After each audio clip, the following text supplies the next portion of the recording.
Ladies and gentlemen, we are live from the Isle of Man in the UK. This is John and Mike's MMA Corner. Right, firstly, Charlie Alexander, thank you very much, sir, for talking to me today and giving me some of your time. You're taking on Jason Wolf at the Valor Fights for the amateur lightweight title. Now, what I love about amateur MMA these days, it's got to be taken a lot more seriously than it was, say, 10 years ago. 10 years ago, amateur MMA didn't really... It was a medley. It was a mess. It was just different rules for different promotions and different classes. Now it seems it's almost like a professional look to the amateur scene. Have you, for yourself, when you're fighting amateur rankings, do you feel like there's a more professional look to it these days? When I don't know if you know anything about it previously, but do you feel like it's a lot more professional? Oh yeah, definitely. I had my first fight in 2009, and it was just in a bar in a boxing ring. I mean, and the guy that I fought, I don't know how they picked him, because he was just some random guy that like trained out of his garage with his family and stuff like that. So it definitely went from very low level venues, very low level opponents, to now where I feel like I feel like it is a professional show almost. I mean, it is a professional show. We're just still amateur fighters, so it definitely has stepped up to a much higher level from when I first started. I definitely feel like the IMMAF bringing in the kind of world championships. They have the qualifiers as well through the US and obviously in the UK and Europe, all around the world they have them. I feel like it adds to the amateur rank, so that you got to think. Imagine, like you say, imagine when you're having a fight in that boxing ring, that someone said to you, "Oh, if you win this fight, you get to go and qualify for the world championships in Vegas." It's crazy to think that back then. Now there's a world championships. There's almost like it's almost like amateur boxing when they have the the Commonwealth. They have the world championships in boxing. It's kind of like what we have now, the MMA. It definitely adds a level of professional, but also it gives guys that platform to progress to the professional ranks. Yeah, I agree. I think that how the amateur, most of the good promotions, amateur, I'm pretty much only fighting for P3 and Valor right now because they're the top promotions in my area, and I feel like it's going to be almost seamlessly the same exact thing when I go pro, as far as the venue and how the fighters are treated from amateur to pros. I mean, the only thing that's going to be different is the rules, the time limit to me. So I feel like most of the amateur shows that I fight for now are at that top level where they take care of you just like you are a pro. Now, like I say, you're fighting Jason Wolf, and it's a lightweight title fight.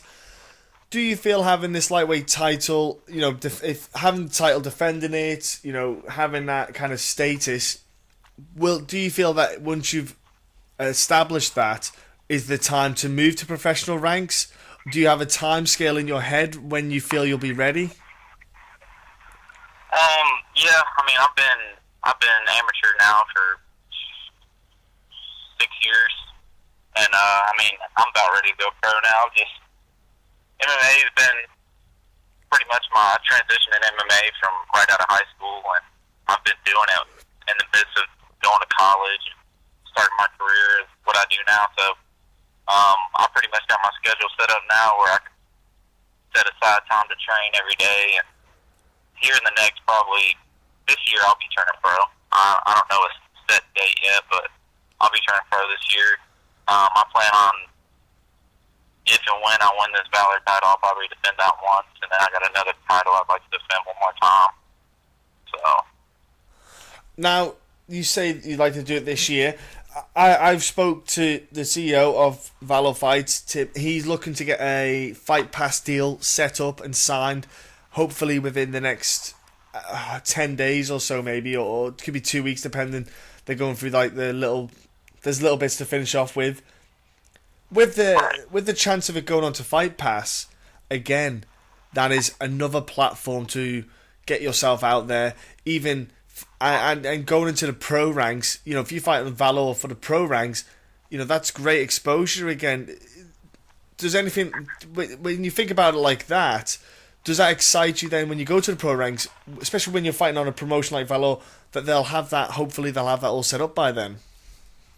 Oh yeah, for sure. That's definitely one of the incentives for fighting for a guy like Tim Moy, having all the stuff together and getting you that exposure. Yeah, I admit he does seem like the guy. He seems like a great guy. Like I said, I had a conversation with him. It seems that he's got a nice plan in place. He's not looking to rush the promotion. He's building it step by step, and he's doing a great thing with that UFC deal. And he's also got, you know, he's got the IMMAF qualifiers as well on the promotion. There's a lot of things that he's doing right, and he's doing it all in a progressive state. He's not sitting there trying to buy like two ex-UFC fighters to face off with each other or anything. Do you know what I mean? He's not trying to do a marquee fight. He's trying to build guys within the promotion, and that's a very good thing to do, I think. Yeah, I agree with you. Yeah, it builds a loyalty with the fighters that you get from them too.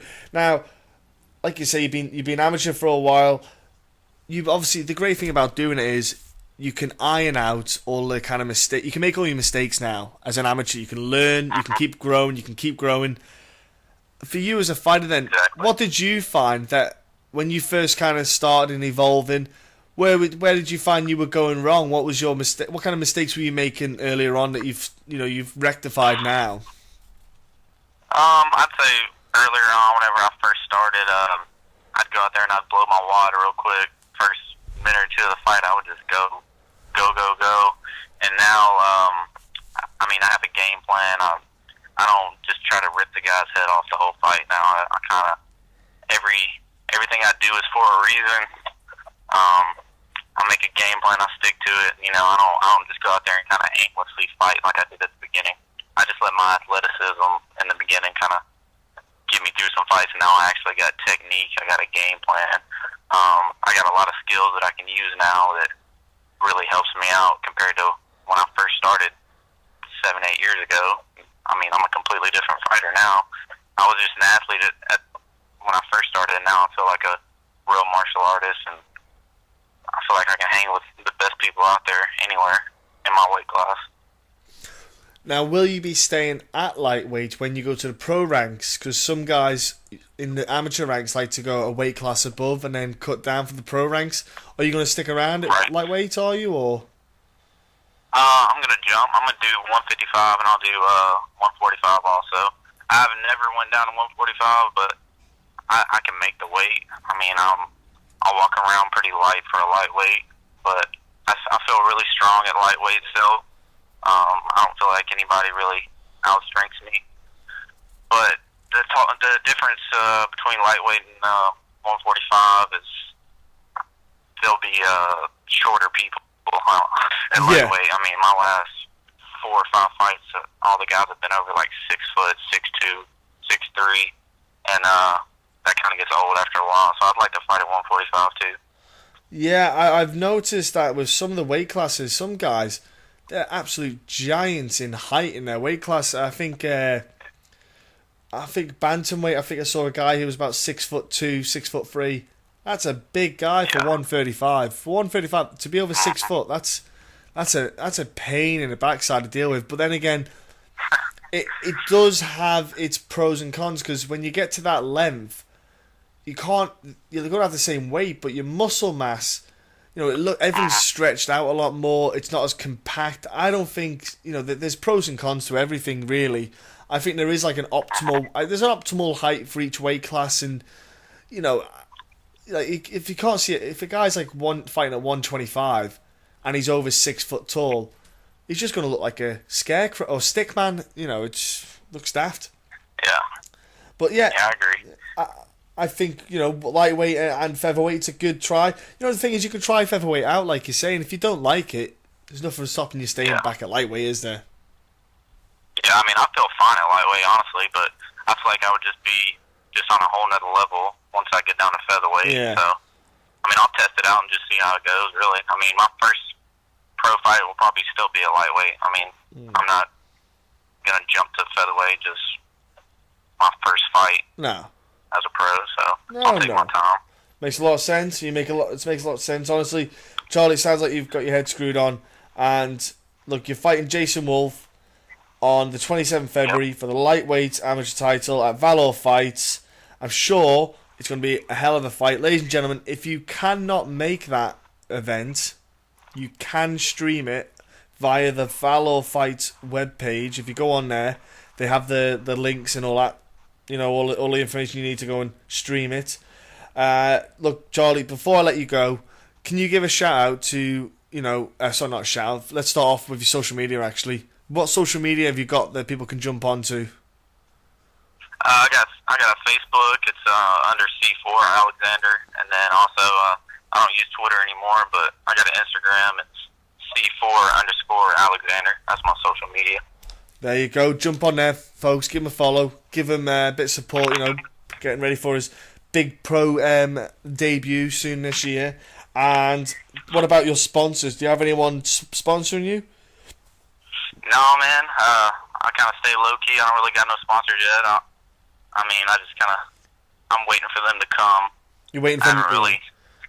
Yeah, I haven't really tried to market myself out there to get any sponsors yet because it's hard to find a sponsor as an amateur. So I just kind of do my own thing for now. Just waiting for Nike and Muscle Farm to give you a call. Yeah, that'd be nice. And what about the gym that you train at, your coaches, your friends and family? Do you want to give them a shout out? Yeah, I want to give a shout out to my gym, Nashville MMA, best gym around, and my trainers, Lance Patrick, he's my head coach, and Sean Hammonds, and also all my training partners out there that come in here and ground with me every single day, and they're there when I need them. I got very reliable training partners, and shout out to all my friends and family that are out there supporting me. Without them, it'd be hard to do this without all their support, so that's all I got.